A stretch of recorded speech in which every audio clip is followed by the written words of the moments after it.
ગઈકાલે Udhna police station ખાતે 0946/2026 નંબરનો ગુનો નોંધાયેલ, જે ગુનામાં ભારતીય ન્યાય સંહિતા 2023 ની કલમ 103(1), 115(2) અને 352 મુજબની કલમો લગાડવામાં આવેલ. સદર ગુનાના કામે ફરિયાદી જે છે તે હર્ષદભાઈ મણીલાલ શાહ છે અને આરોપી એ તેમનો દીકરો છે જેનું નામ મેહુલ છે.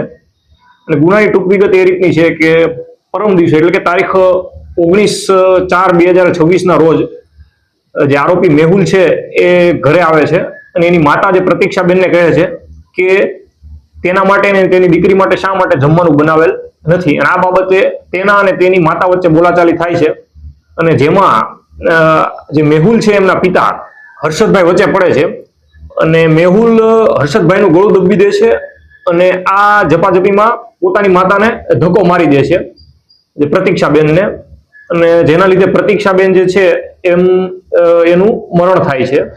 સદર ગુનાના કામે આરોપીને અટક કરવામાં આવેલ છે અને આ ગુનાની તપાસ J.K. Gadhvi police inspector Udhna police station કરી રહ્યા છે. આરોપી શું વ્યવસાય? સદર ગુનાનો જે આરોપી જે છે મેહુલ શાહ એ ડ્રાઇવિંગનો ધંધો કરતો હતો અને છેલ્લા એક મહિનાથી પોતાના ઘરે બેસેલ હતો.